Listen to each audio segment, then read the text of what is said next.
आजकल की दुनिया में क्या है, ब्रेकअप हुआ, दिल टूटा एंड उस दिल को फिक्स करने के लिए आप दूसरी लड़की को प्रपोज कर देते हो। प्यार है उस पर्सन को लेके अगर कोई रिलेशनशिप में है, वो प्यार अब खत्म हो गया है, बट केयर अभी भी उसको लेके है।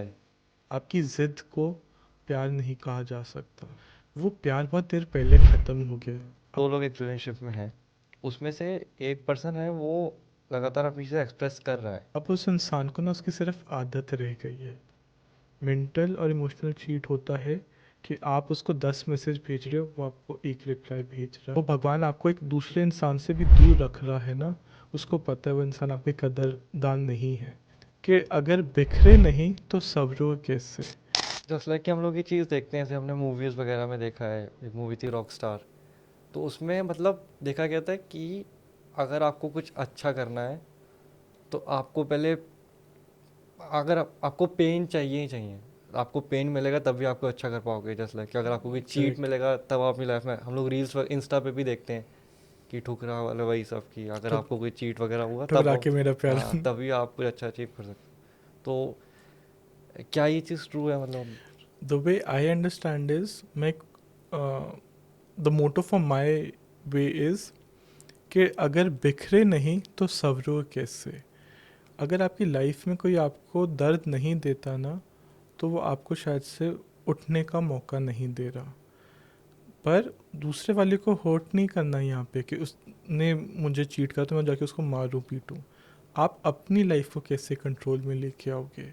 It should be a positive reaffirmation in your life कि अगर किसी ने आपको हर्ट करा है तो आप उस दर्द से आगे बढ़ो, अपने आप को बनाओ। क्योंकि जब टूटोगे तो जब दूसरी बारी बनाओगे अपने आप को, इस टाइम पे you will know what is the pattern जो आपको नहीं फॉलो करना। एंड मोस्ट इम्पॉर्टेंटली एक बात याद रखना, भगवान जो पूरी दुनिया संसार चला रहा है, एक गटर में कीड़े को भी खाना दे रहा है। तो अगर आपको वो भगवान आपको एक दूसरे इंसान से भी दूर रख रहा है ना, उसको पता है वो इंसान आपके कदरदान नहीं है। वो इंसान आपको कभी प्यार करता ही नहीं था, इसलिए दूर कर रहा है। पर यहाँ पे लोगों की अपनी ज़िद होती है कि वो इंसान मेरे पास रहे, मैं उसको अपने साथ रखूं। पर वो इंसान बहुत देर पहले जा चुका था, सिर्फ आप उसको पकड़ के बैठे हुए थे। जैसे जैसे दो लोग एक रिलेशनशिप में हैं, उसमें से एक पर्सन है वो लगातार अपनी चीज़ें एक्सप्रेस कर रहा है, बट वो अपने सामने वाला जो पर्सन है उसको चीज़ें एक्सप्रेस प्रॉपरली नहीं कर पा रहा है। तो उस सिचुएशन में आके जो पर्सन अब चीज़ें एक्सप्रेस करना चाह रहा है वो क्या करे फिर? राइट। पहले यहाँ पे ये समझना पड़ेगा कि जब वो रिलेशनशिप स्टार्ट हुआ था, क्या वो पर्सन उसी टाइम से इंट्रोवर्टेड था। तो जो पार्टनर था उसको उसकी स्टार्टिंग से ही कदर होनी चाहिए थी, क्या ये इंट्रोवर्टेड है, मुझे एक्स्ट्रा एफर्ट डालना पड़ेगा इसको समझने के लिए। हाउ एवर अगर कोई केस है कि इनिशियली इंसान बहुत ज़्यादा घुल मिल वाला स्वभाव था, एक्स्ट्रोवर्टेड था, पर अब ऑफ लेट वो अपनी बात को एक्सप्रेस नहीं कर पाता, तो कुछ ना कुछ ऐसा इंसिडेंट इवेंट्स हुए हैं जिसकी वजह से वो इंसान पीछे हट गया है। उसका दर्द या उसका विश्वास टूटा है, इसलिए वो पीछे टूटा है। तो यहाँ पे उस पार्टनर की स्टिल वही ड्यूटी बनती है कि आज उस रिश्ते को अगर चलाना है तो पूछे और बोले कि जो हमारी बात की वजह से आपको कंसर्न हो रहा है या प्रॉब्लम हो रही है, टू एड्रेस द प्रॉब्लम।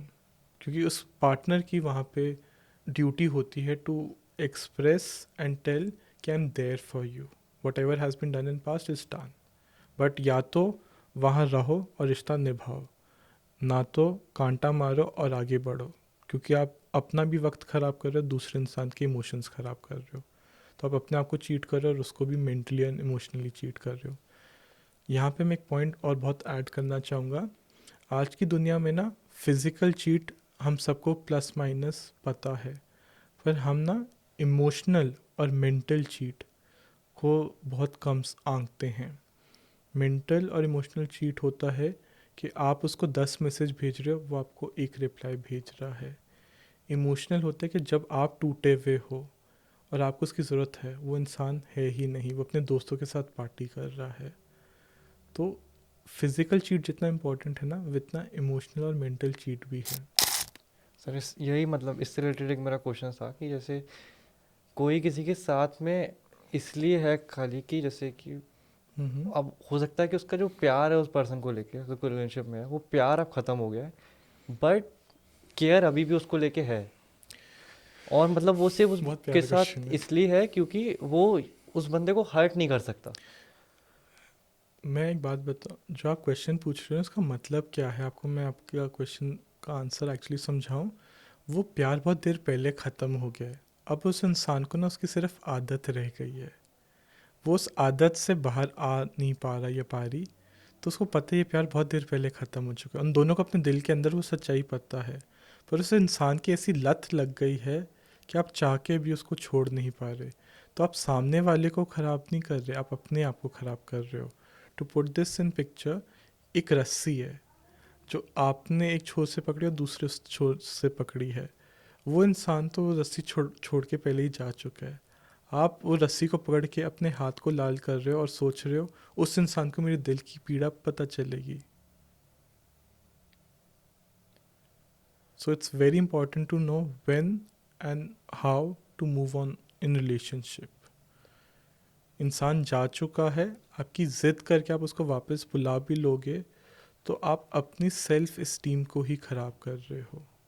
आपकी ज़िद को प्यार नहीं कहा जा सकता। कि आपको जो प्यार है वो एक्चुअल शायद से नेक्स्ट पर्सन आपको इक्वली अंडरस्टैंड कर सके, शायद से बेटर अंडरस्टैंड करे, पर आप उसको दूसरे को मौका दोगे आगे आने वाले समय में। बट यहाँ पे एक बात बोलूँगा, नेक्स्ट रिलेशनशिप में कभी जंप मत करना जब तक आप अपने अंदर से हील नहीं होते।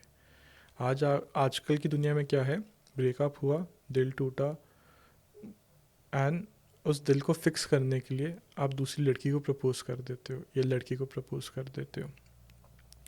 आप सिर्फ अपना वॉइड ख़त्म कर रहे हो। वो आदतपन को, अकेलेपन को जूझने के लिए आप दूसरे रिलेशन में जंप कर रहे हो।